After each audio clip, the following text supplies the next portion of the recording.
ዘፈናቸው እንዳይሰራ ዘፈናቸው እንዳይከናወን ዘፈናቸው ሞገስ እንዳይኖረው ዘፈናቸው የሚያስጠላ እንዲሆን ጸልያለሁ። ኩርኮማ አፍሪካ ደግሞ እጅግ በጣም የተሳካላቸው ነጠላ ዜማዎች እንደሆኑ ተመቼ ዘፈን ከቴዎድሮስ ካሳሁን ዳስጣል የሚል ነው። አርሶ ሊቆርጠ ይመች በለው። እኔ ቴዎድሮስን የምቃወመው በኢትዮጵያዊነቱ በጉራጌነቱ በአማራነቱ ወይ በኦሮሞነቱ አይደለም። ቴዎድሮስ የአዲስ አበባ ልጅ ነው። እንዲወጣ አግዘው የነበርኩ እኔ ነኝ። አዲስ አበባ ውስጥ እንዲወጣ ክለቡ ሲጫወት እኔ ገብቼ ቢራ እየጠጣው አጨረጭም ነበር። ተነስቼ የሌላ ሰዎችን ዘፈን ነበር የሚዘፍን። ቢራቢሮን አውጥቶ እኮ አልሰማለት ብሎ ወድቆበታል። ያኔ እኔ ነኝ የተናደው። ይሄ ልጅ በጣም ይችላል፣ ለምንድን ነው ቢራቢሮን አላሳትም ያልኩ እኔ ነኝ። ፌስቡክ ላይ ላምጣላችሁ ስክሪንሻት። ማንም ባልነቃበት ዘመን ሶሻል ሚዲያ እኔ ፌስቡክ አለ። የቴዎድሮስ ካሳሁን እሱ ራሱ ፌስቡክ የለውም የዚያ እኔ ፌስቡክ አለ። ምክንያቱም የኛ መስሪያ ቤት ኤርፖርት ኢንተርኔት ስለነበር ነው። ቴሌና ምናምን አየር መንገድ ኢንተርኔት አለ፣ ሌላ ቦታ የለም። ፌስቡክ እኛን የምናውቀው ሌላ መንግስት ሰራተኛ አውቀው ኢትዮጵያው ራሱ ዩኒቨርሲቲ አይታወቅም። ያኔ እኔ ፌስቡክ ላይ ጽፌያለሁ። ድሮ እኮ ነው ገና ፌስቡክ እንደተጀመረ ነጮች ነበሩ ፌስቡክ የሚንቀሳቀሱ። ይሄው ጓደኞች እኮ እየሰሙ ስለ ቴዲ ጽፌያለሁ። ቢራቢሮ የሚባለውን ዘፈኑን በኋላ ሲያሳትሙት ማለት ነው። ሲያወጣ አላልኳችሁም፣ ሲያሳትም እንደገና ሲገዙት ማለት ነው። 17 ቁምጣ ምናምን ብሎ ሲዘፍን ተወደደና ቢራቢሮ እንደገና እንደ አዲስ ተለቀቀ። ያኔ ነው የጻፍኩት እኔ። እናንተ ሌቦች፣ መጀመሪያም ዘፋኝ ነው ልጁ፣ ይችላል፣ ግጥም ይችላል፣ ዜማ ይችላል። የእሱን ዘፈን ለምንድን ነው ያላሳተማችሁት ያልኩለት እኔ ነኝ። ዛሬ ሲታወቅ ነው ወይ 17 መድፌ ምናምን ብሎ ሲመጣ ነው ወይ የምታሽቃብጡ ያልኩ እኔ ነኝ።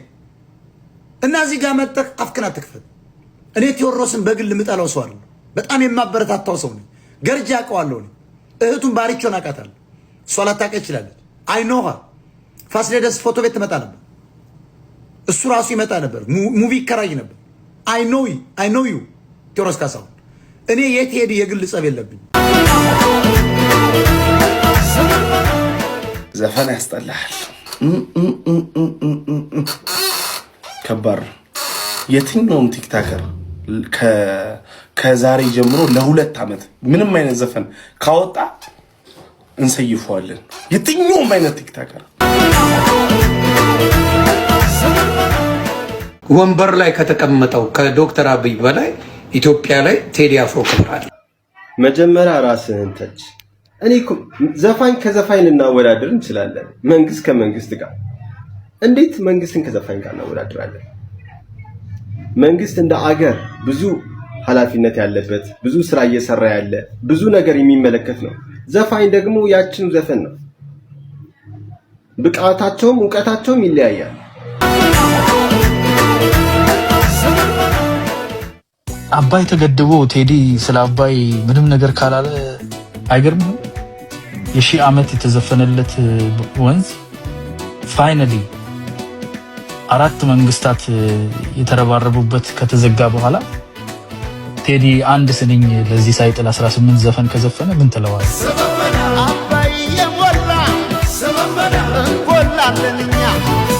እሺ የቪዲዮ ቴዲ አፍሮን ለምጠሉት ሰዎች ነው። ያው ውደዱት አለላችሁ፣ መቼስ እንደዚህ አይባልም። ሰው ቴስቱ ይለያያል። ግን ምጠሉበት ምንም አይነት ምክንያት የላችሁም ከድንቁርና ያለፈ ማለት ነው። ያን ያልኩበት ምክንያት ላይክ በፊት አሁን ሃይስኩል ያለው አንድ ልጅ ነበር። ቴዲ አፍሮ እኮ እንደዚህ አጼዎቹን ያሞግሳል ምናምን ለዛ ማለት ምናምን ይለኝ ነበር በፊት ላይ። እንደዚህ ጭቅጭቅ አሁን እንደዚህ ጭቅጭቅ አልወድም። ኧረ ልክ ነው ምናምን ብዬ ነው ማለት አልወድም አሁን ላይ ማለት ነውና ራሱ ልጅ የኢትዮ ማትሪክስ ቪዲዮ ላይ ኮመንት ላይ አየሁት። እግዚአብሔር ኦቶማን ኢምፓየር ስለ ኦቶማን ኢምፓየር ኖርማል ነገር ነው ያወራው ኢትዮ ማትሪክስ አጥረገረገው ማለት ነው። እንዴት አንተ ኦቶማን ኢምፓየር ጀግኖች እኮ ናቸው ምናምን ነገር ያለ ማለት ነው ራሱ። ነገር ግን ኢትዮጵያው ሲሆን አጼዎቹ ምናምን ጭራሽ ቴዲ አፍሮ እንዴት እነሱን ታሞግሳለህ ብሎ ይጠሏል። ከዚህ በላይ ድንቁርና የለም። እንደ ቴዲ አፍሮ ኢትዮጵያን የገለጸ በተለያየ ቋንቋ በተለያየ ባህል ምን ቴዲ ኧረ በክርስቶስ ያልዘፈነ ያላረገው ነገር የለም። የምጠላበት ምክንያት አንድ ሰው መጥቶ እኔ ሊያብራረኝ አጼዎቹ ይላል ትላለ እንዴ መጣ እንዴ? እንግሊዞቹ እኮ ይሞገሳሉ። የእንግሊዝ ፀሐይ አጠልቅም እኮ በስማም የእንግሊዞች ኢምፓየር ያልገዙበት ቦታ የለም ይባላል። ኦቶማኖች በስመ አብ የፐርሻን ኢምፓየር አንተ እነሱ ጀግኖች ናቸው ምናምን። ልክ ስለ ኢትዮጵያ ሲሆን በጥቂት ሰዎች ስለምትመራ ስለሚሞሉ አይምሮ ላይ መርዝ ስለሚረጩብህ መተህ ኢትዮጵያ ጋር ሲሆን ግን ጭራሽ እነሱን አሞገሰ ብለህ ትጠለዋለህ። ይህ ቲፒካል ድንቁርና ነው ለማለት ነው። አመሰግናለሁ። ቤተሰብ የቴዲ አፍሮ ሙዚቃ እንዴት አገኛችሁት? እኔ ቅኔው እጅግ በጣም ስለበዛብኝ ቀጥታ ቤተክርስቲያን ደውዬ አንድ ስራ ፍት ዳቁን ላኩልኝ የቴዲ ሙዚቃ ቅኔ የሚፈታልኝ ስል ዛሬ አብዛኞቹ ዳቆኖች የቴዲ አፍሮ ሙዚቃ በመተንተን ቅኔውን በመፍታት ቢዚ ናቸው። ራስ ተወጣው ብለው ቀጥታ ነው ጆሮዬ ላይ ስልኩን የዘጉት። እኔ በራሴ ልፈታው በጣም ብዙ ታገልኩኝ። እኔ ግን አልቻልኩም። ታውቃላችሁ የቴዲ አፍሮ ሙዚቃ ገና ከ4-5 ዓመት በኋላ ነው የሚገባን ራሱ ማለት ነው። እኔ ግን በገቡኝ ሙዚቃዎች በጣም ኢንጆይ እያደረኩ ነው። እናንተ ማርጉበት። ቴዳኒ እጅግ በጣም ነው የምወድም ማከብር ከልቤ ነው የእውነቴ ነውና ዳስጣል ብለኛል። ዳስጥዬ ራሴ ላይ ማለት ነው እየሰማሁህ እያመመኝም እየሰማሁህ ነው። ቴዳችን ክበርልኝ።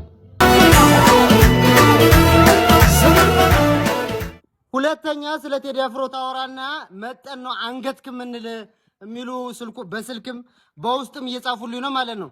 እኔ ሲጀመር ነው አንገት የለኝም። ሌላ ቦታም ትበቱ ከሆነ ማጅራትም ምናምን የለኝም። ግን ቢሆንም ማለት ነው እኔ በቃ አርፌ ጫት ልቃምበት ተውኝ ላላ ብላችሁ ተውኝ። በቃ እኔ አታስደንግጡኝ። እኔ የፍቅር ሰው ነኝ። ቴዲ አፍሮን ስለምወደው ነው ማለት ነው። አንገትክ ነው ምንል። ኧረ በስመ አብ። ቴዲ አፍሮ ምን ያክል ለሐቅና ለእውነት ላመነበት ነገር ሟች እንደሆነ ላስረዳችሁ።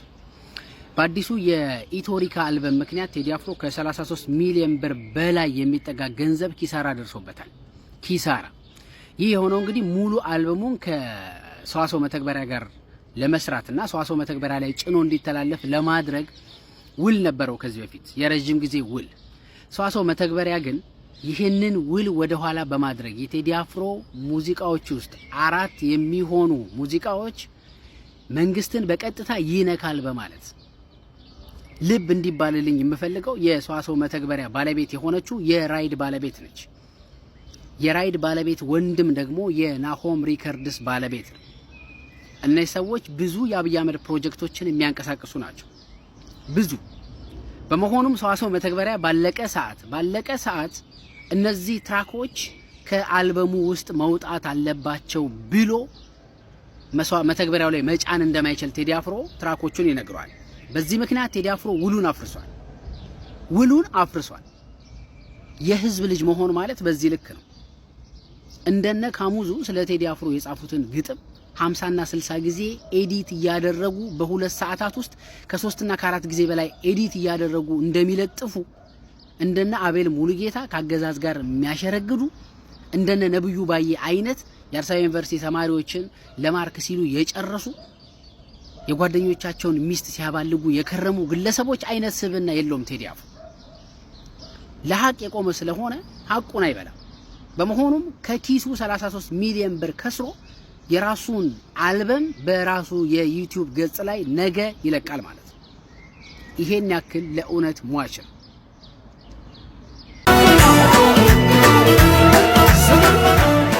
እንደውም ማለት ነው የዘንድሮ ፕሪሚየር ሊግ ለቴዲ አፍሮ ይሰጠው።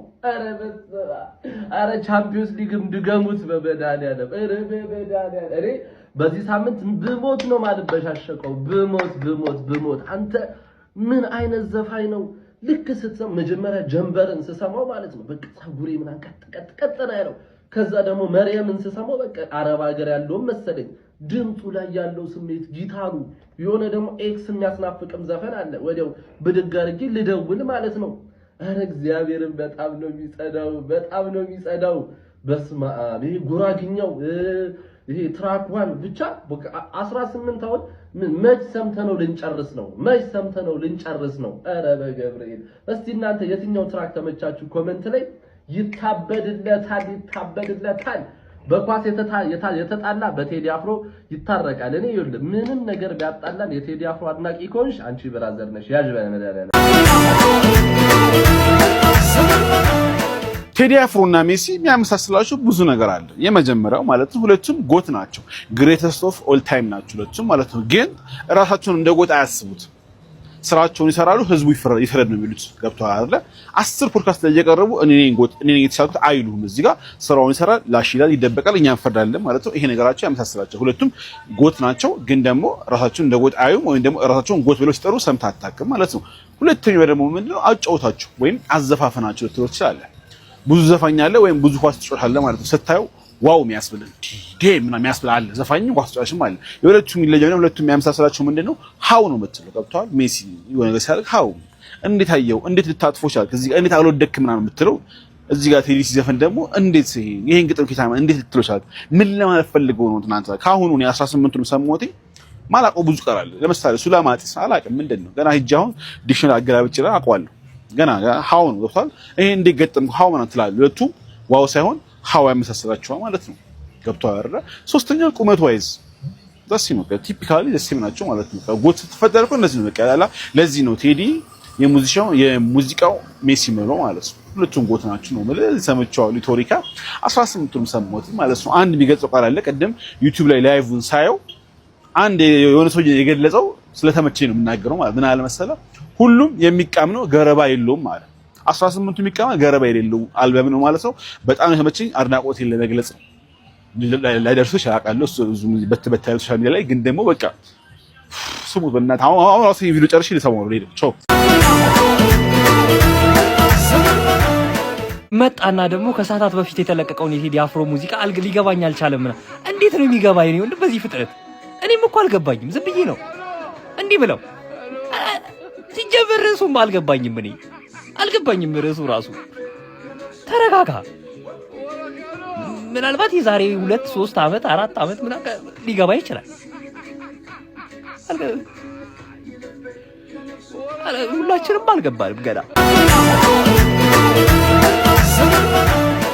ቴዲ አፍሮ ንጉስ በማለቴ ብቻ በጣም ብዙ ሰዎች አንተ አሽቃባጭ ገና ዘፈኑ መች ሰምተው ነው እንዲህ የምታሽቃብጠው ምናምን እያላችሁ በጣም እየተናደዳችሁብኝ ነበር። እኔ መጀመሪያም ብያችሁ ነበረ የኛ ጆሮ ሊስት ይችላል፣ ንጉሱ ግን መቼም አይስትም። ሰማችሁት አይደለም ምን አይነት አልበም እንደለቀቀ? ሰው እንዴት የነካው ሁሉ ይባረክለታል፣ 18ቱም እንዴት ወርቅ ይሆንለታል። በኢትዮጵያ ህዝብ ስም ከልብ እናመሰግናለን። አንተ የቻልከውን ሁሉ አድርጋል። ከዚህ በኋላ የኛ ስራ ነው። ታውቃላችሁ ንጉሱ ይህንን ወርቅ የሆነ ስራ የሰጠን በነፃ ነው ምንም ሳንከፍል። ለዚህ የንጉሱ ወዳጆች ምን እናርግ መሰላችሁ? ቢያንስ 18ቱንም ዘፈን ቪፒኤናችንን አብርተን አንዳንዴ እንመልከተው። ለምን መሰላችሁ? ኢትዮጵያ ውስጥ ሆነን የንጉሱን ዘፈን ቪፒኤን ሳናበራ ከሰማን ንጉሱ ምንም አይነት ጥቅም አያገኝም። ስለዚህ ዳይ ቪፒኤናችንን አብርተን ወደ ንጉሱ። አሁንም ደግሞ ዩቲዩቡንና ቲክቶኩን ፎሎ ማድረግ እንዳይ ፍቅርን ብዬ እንጂ ተግቼ ለሰላም እኔስ መታገሴ መች ካገር ይበልጣል እኔስ አንዷ ነፍሴ። ወይ ዳንተ አትነግረኝ ማንነቴን ምጥ አታስተምርም ልጅናቷን አንሳ ባንዲሬን ብሏል። እኔ አላልኩም ኪንጎ ነው ያለው።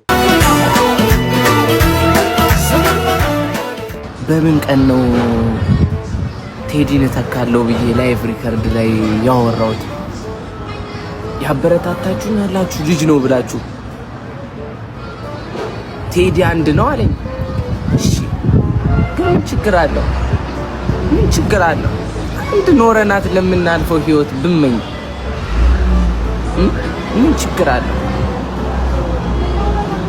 በእናንተ ደፋውን ጠርቶኝ ምናምን ነገር ስቱዲዮስ ምናምን የሆነ ነገር ቢፈጠርስ ሆ ብለህ ማገዝ እንዳለብህ ቴዲን ሲያይ ምናምን ነገር ብለው እንደዚህ እያለቀሰ ምናምን